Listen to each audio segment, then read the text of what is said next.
दृष्टांत. रामायण वाचताना शत्रुघ्नच्या निस्सीम कार्याकडे आपण कधी थोडे लक्ष वेधले आहे का? कल्पना करा की राम आणि लक्ष्मण दोघे भाऊ वनात आहेत. बंधू भरत नंदीग्रामात आहेत. 14 वर्षेपर्यंत अयोध्येचे साम्राज्य सांभाळायचे आहे. ज्या साम्राज्याला राजा नाही असे साम्राज्य सांभाळायचे आहे. राजनीतीशास्त्रामध्ये राज्यावरचे सर्वात मोठे संकट अराजक हे आहे. म्हणून एखादा राजा मरण पावल्यावर त्याचा अग्निसंस्कार करण्यापूर्वी नवीन राजाचे नाव घोषित केले जाते. राजनीतीप्रमाणे असा एकही दिवस नसावा ज्या दिवशी राजा नाही. अयोध्येला 14 वर्षे राजा नाही. पादुकांची सेवा करत श्री भरत नंदीग्रामात बसलेले आहेत. दोघे भाऊ वनात आहेत. वडील स्वर्गाला गेले. मग अयोध्येचे राज्य 14 वर्षे कोणी सांभाळले? ज्या ठिकाणी राजा नाही अशा ठिकाणची सेना अस्ताव्यस्त होते. काही लोक विद्रोह करतात. मंत्रिमंडळ, सेना, राज्याचा कोश हे सगळं सांभाळणे सामान्य गोष्ट नाही. रायगडावर छत्रपती शिवाजी महाराजांच्या पश्चात काय काय भयानक घटना घडल्या ते शिवचरित्रात लिहिले आहे. म्हणजे एखाद्या मोठ्या माणसाच्या मृत्यूनंतर राज्यकारभार सांभाळणे किती अवघड असते हे आपल्या लक्षात राहील. शत्रुघ्नला फक्त राज्य सांभाळायचे नव्हते, तर घरामध्ये असलेल्या 6 महिलांना सांभाळायचे होते. प्रत्येकीची मनोवृत्ती भिन्न आहे.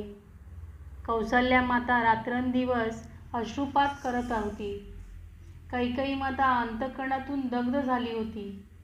तिला आता आपल्या कर्माचा पश्चाताप झाला होता. उर्मिलेच्या नेत्रातील आसवांना खळ नव्हती.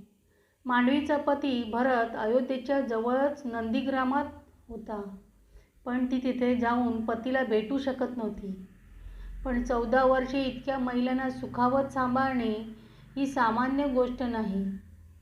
शत्रुघ्नचे जीवन यातच अर्पित आहे. सगळे कर्तृत्व या धाकट्या भावाचे आहे. अयोध्येचे संपूर्ण कुटुंब, राज्य आणि सेना त्याने 14 वर्षे सांभाळली. आणि एवढे करूनही 14 वर्षानंतर रामचंद्र परत आले तेव्हा त्यांच्या स्वागतासाठी शत्रुघ्न सर्वात पुढे नाही. पुढे गुरुदेव वसिष्ठ गेले.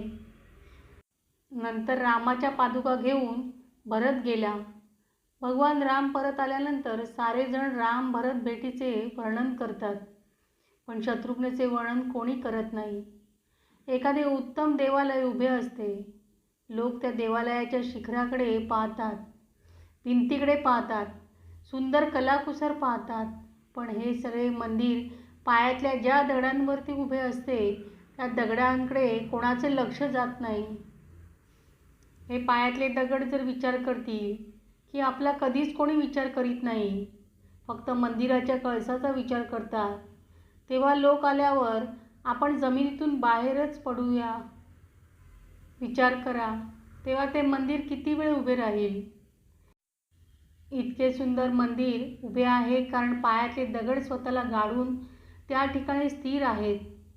म्हणून मला तर नेहमी वाटते की पायामध्ये गाडलेल्या गेलेल्या दगडांचा प्रतिनिधी म्हणून देवाच्या मंदिरात प्रवेश करताना आपण पायरीला प्रणाम करतो. त्याचप्रमाणे रामाच्या मंदिरात प्रवेश करताना पहिला प्रणाम या शत्रुघ्नला करणे फार आवश्यक आहे, कारण त्या पायाखालच्या दगडावर अयोध्येचे दिव्य वैभव उभे राहिले आहे. आपल्या व्रताचे पालन करताना 14 वर्षात बेसावध क्षणी देखील सिंहासनावर बसण्याचा क्षुद्र विचार शत्रुघ्नच्या मनात कधी शिवला नाही. वनात राहून वनवासाचे नियम पाळणे शक्य होते.